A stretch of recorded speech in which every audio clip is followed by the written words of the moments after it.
Assalamualaikum warahmatullahi wabarakatuh. Perkenalkan, nama saya Raisa Syifanaya dengan nomor NIM 2108110054, jurusan Tadris Bahasa Indonesia semester 1B, IAIN Syekh Nurjati Cirebon. Dibuatnya video ini adalah untuk memenuhi nilai ujian akhir semester mata kuliah membaca dengan dosen pengampu Ibu Dewi Kusuma, Magister Pendidikan.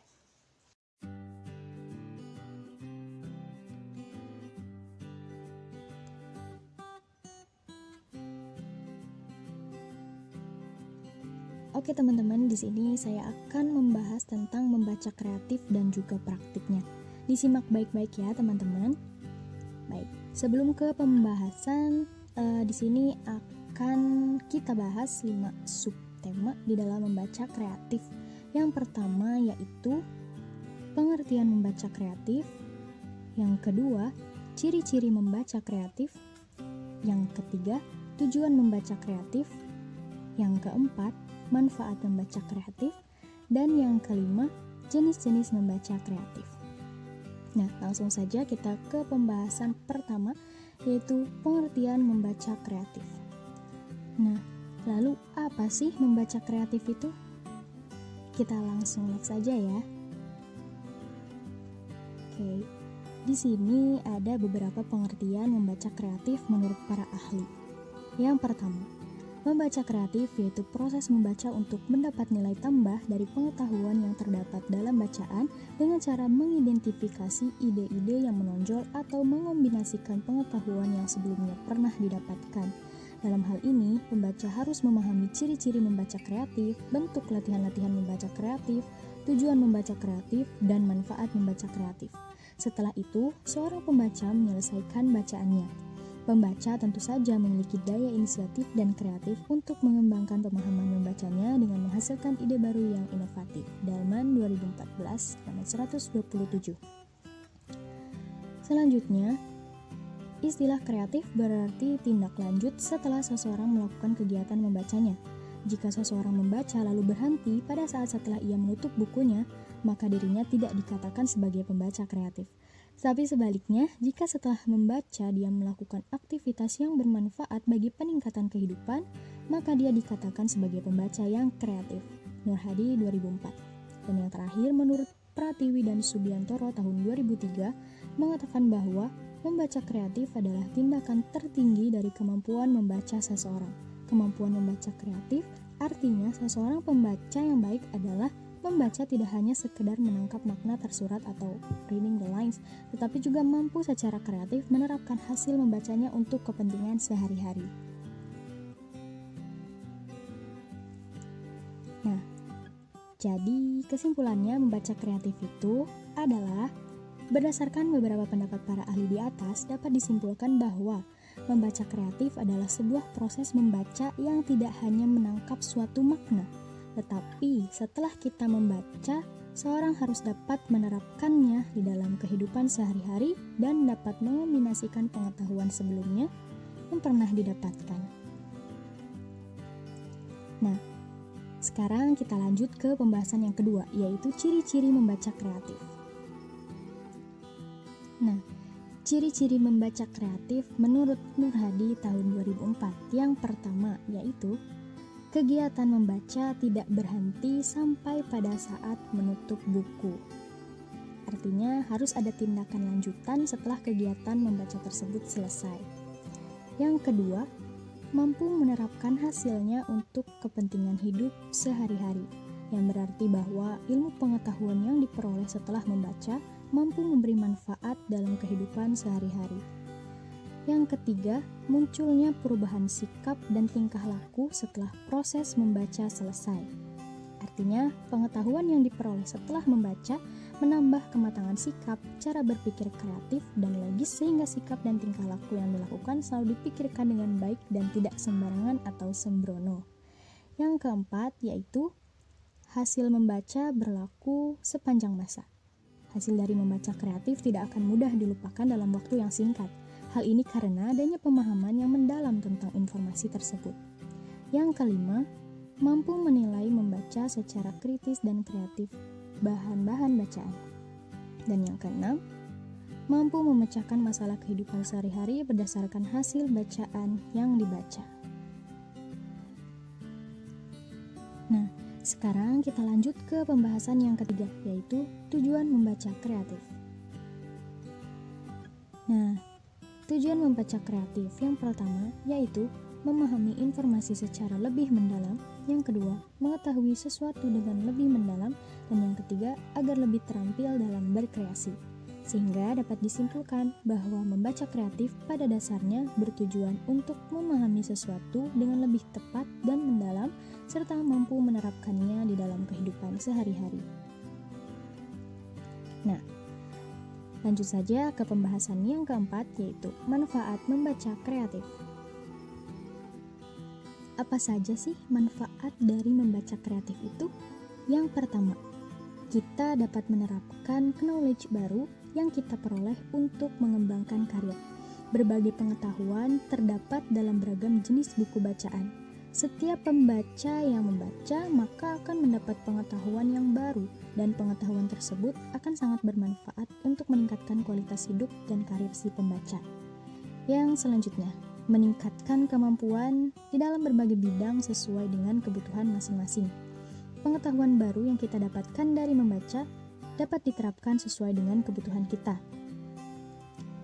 Yang selanjutnya, yaitu manfaat penting yang dapat dipetik dari proses membaca kreatif, salah satunya adalah untuk menulis. Semakin banyak pengetahuan yang didapatkan melalui bacaan, maka akan semakin mudah untuk menulis, dan kita juga bisa praktik menulis sesuai dengan prosedur yang terdapat di dalam buku. Yang selanjutnya yaitu membaca kreatif akan memberikan manfaat dalam berbagai bidang. Misalnya, wacana tentang siraman rohani, pemikiran para budayawan, informasi cara merawat kesehatan tubuh, informasi cara membuat makanan ataupun barang.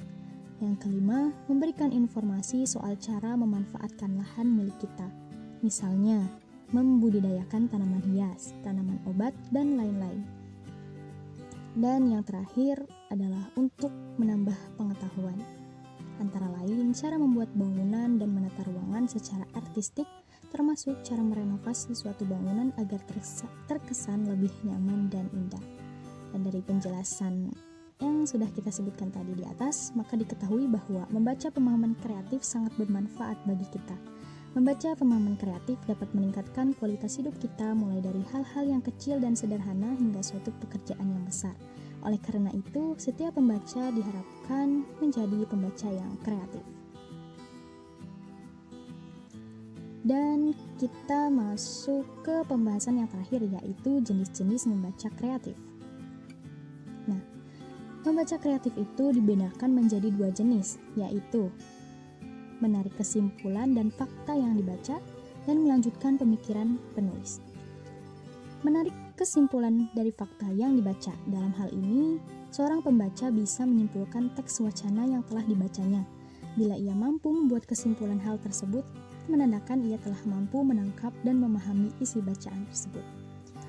Dan melanjutkan pemikiran penulis, ini berarti bahwa pembaca secara kreatif mengembangkan sendiri gagasan dari bacaan yang telah mampu dipahaminya. Ya, dan itulah tadi pembahasan mengenai membaca kreatif, mulai dari pengertian sampai dengan jenis membaca kreatif. Terima kasih dan semoga bermanfaat.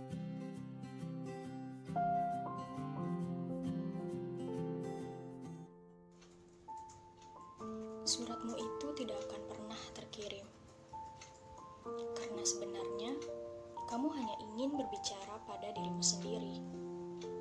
Kamu ingin berdiskusi dengan angin, dengan wangi 11 tangkai sedap malam yang kamu beli dari tukang bunga berwajah memelas, dengan nyamuk-nyamuk yang cari makan, dengan malam, dengan detik jam, tentang dia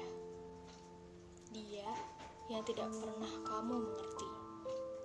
Dia, racun yang membunuhmu perlahan. Dia yang kamu reka dan kamu cipta.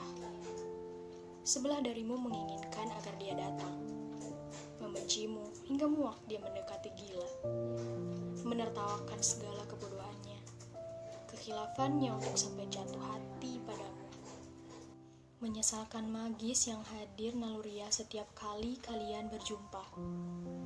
Akan kamu kirimkan lagi tiket bioskop, bon restoran, semua tulisannya, dari mulai nota sebaris sampai doa berbait-bait. Dan beceklah pipinya karena geli, karena asap dan abu dari benda-benda yang ia hanguskan. Bukti-bukti bahwa kalian pernah saling tergila-gila, berterbangan masuk ke matanya. Semoga ia pergi dan tak pernah menoleh lagi. Hidupnya pasti akan lebih mudah. Tapi sebelah dari kamu menginginkan agar dia datang, menjemputmu, mengamini kalian, dan untuk kesekian kali jatuh hati lagi. Segila-gilanya, sampai batas gila dan waras pupus dalam kesadaran murni akan cinta. Kemudian mendamparkan dirilah kalian di sebuah alam tak dikenal untuk membaca ulang semua kalimat, mengenang setiap inci perjalanan, perjuangan, dan ketabahan hati. Betapa sebelah darimu percaya bahwa setetes air mata pun akan terhitung. Tak ada yang mengalir mubazir. Segalanya pasti bermuara di satu samudera tak terbatas. Lautan merdeka yang bersanding sejajar dengan cakrawala. Dan itulah tujuan kalian. Kalau saja hidup tidak berevolusi, kalau saja sebuah momen dapat selamanya menjadi fosil tanpa terganggu, kalau saja kekuatan kosmik mampu stagnan di satu titik, maka tanpa ragu kamu akan memilih 1 detik bersamanya untuk diabadikan. Cukup 1 detik yang segenap keberadaannya dipersembahkan untuk bersamamu, dan bukan dengan ribuan hal lain yang menanti untuk dilirik pada detik berikutnya. Betapa kamu rela membantu untuk itu. Tapi hidup ini cair, semesta ini bergerak, realitas berubah. Seluruh simpul dari kesadaran kita berkembang mekar. Hidup akan mengikis apa saja yang memiliki diam, memaksa kita untuk mengikuti arus agungnya yang jujur tetapi penuh rahasia. Kamu tidak terkecuali. Kamu takut karena ingin jujur. Dan kejujuran menyudutkanmu untuk mengakui kamu mulai ragu. Dialah bagian terbesar dalam hidupmu, tapi kamu cemas. Kata sejarah mulai menggantung hati-hati di atas sana. Sejarah kalian. Konsep itu menakutkan sekali. Sejarah memiliki tampuk istimewa dalam hidup manusia, tapi tidak lagi melekat utuh pada realitas. Sejarah seperti awan yang tampak padat berisi, tapi ketika disentuh menjadi embun yang rapuh.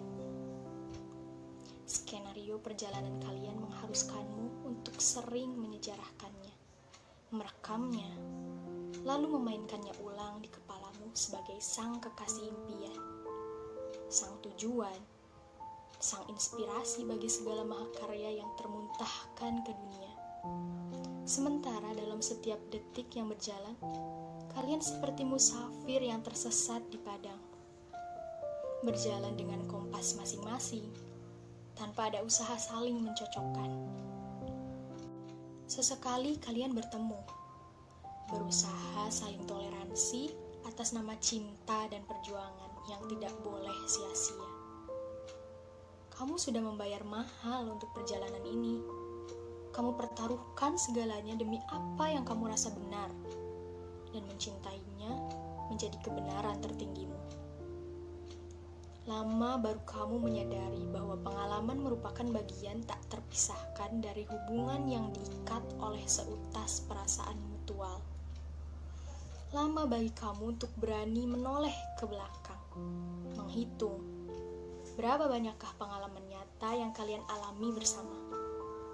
Sebuah hubungan yang dibiarkan tumbuh tanpa keteraturan akan menjadi hantu yang tidak menjejak bumi. Dan alasan cinta yang tadinya diagungkan bisa berubah menjadi utang moral, investasi waktu, perasaan, serta perdagangan kalkulatif antara dua pihak. Cinta butuh dipelihara, bahwa di dalam sepak terjangnya yang serba mengejutkan, cinta ternyata masih butuh mekanisme agar mampu bertahan. Cinta jangan selalu ditempatkan sebagai iming-iming besar atau seperti ranjau yang tahu-tahu meledakkanmu entah kapan dan kenapa. Cinta yang sudah dipilih sebaiknya diikutkan di setiap langkah kaki. Merekatkan jemari dan berjalanlah kalian bergandengan. Karena cinta adalah mengalami. Cinta tidak hanya pikiran dan kenangan. Lebih besar, cinta adalah dia dan kamu. Interaksi, perkembangan dua manusia yang terpantau agar tetap harmonis. Karena cinta pun hidup dan bukan cuma maskot untuk disembah sujud. Kamu ingin berhenti memencet tombol tunda. Kamu ingin berhenti menyumbat denyut alami hidup dan membiarkannya bergulir tanpa beban. Dan kamu tahu, itulah yang tidak bisa dia berikan kini. Hingga akhirnya, di meja itu, kamu dikelilingi tulisan tangannya yang tersisa. Kamu baru sadar, betapa tidak adilnya ini semua. Kenapa harus kamu yang kebagian tugas dokumentasi dan arsip, sehingga cuma kamulah yang tersiksa? Jangan heran kalau kamu menangis sejadi-jadinya. Dia yang tidak pernah menyimpan gambar rupamu pasti tidak tahu apa rasanya menatap lekat-lekat satu sosok, membayangkan rasa sentuh dari helai rambut yang polos tanpa busa pengeras, rasa hangat uap tubuh yang kamu hafal betul temperaturnya. Dan kamu hanya bisa berbagi kesedihan itu, ketidakrelaan itu, kelemahan itu, dengan wangi bunga yang melangu, dengan nyamuk-nyamuk yang putus asa, dengan malam yang pasrah digusur pagi, dengan detik jam dinding yang gagu karena habis daya. Sampai pada halaman kedua suratmu, kamu yakin dia akan paham, atau setidaknya setengah memahami betapa sulitnya perpisahan yang dilakukan sendirian. Tidak ada sepasang mata lain yang mampu meyakinkanmu bahwa ini memang sudah usai. Tidak ada kata, peluk, cium, atau langkah kaki beranjak pergi yang mampu menjadi penanda dramatis bahwa sebuah akhir telah diputuskan bersama. Atau sebaliknya, tidak ada sergahan yang membuatmu berubah pikiran. Tidak ada kata jangan yang mungkin apabila diucapkan dan ditindakkan dengan tepat akan membuatmu menghambur kembali dan tak mau pergi lagi. Kamu pun tersadar, itulah perpisahan paling sepi yang pernah kamu alami. Ketika surat itu tiba di titiknya yang terakhir, masih akan ada sejumput kamu yang bertengger tak mau pergi dari perbatasan usai dan tidak usai. Bagian dari dirimu yang merasa paling bertanggung jawab atas semua yang sudah kalian bayarkan bersama demi mengalami perjalanan hati sedahsyat itu. Dirimu yang mini tapi keras kepala, memilih untuk tidak ikut pergi bersama yang lain, menetap untuk terus menemani sejarah. Dan karena waktu semakin larut, tenagamu pun sudah menyurut, maka kamu akan membiarkan si kecil itu bertahan semaunya. Mungkin suatu saat, apabila sekelumit dirimu itu mulai kesepian dan bosan, ia akan berteriak-teriak ingin pulang. Dan kamu akan menjemputnya, lalu membiarkan sejarah membentengi dirinya dengan tembok tebal yang tak lagi bisa ditembus. Atau mungkin ketika sebuah keajaiban mampu menguak kekeruhan ini, jadilah ia semacam mercusuar, kompas, bintang selatan, yang menunjukkan jalan pulang bagi hatimu untuk akhirnya menemuiku. Aku yang merasakan apa yang kau rasakan, yang mendamba untuk mengalami. Aku yang telah menulis surat-surat yang tak pernah sampai. Terima kasih. Itulah video pembahasan yang dapat saya sampaikan. Semoga bermanfaat. Terima kasih dan wassalamualaikum warahmatullahi wabarakatuh.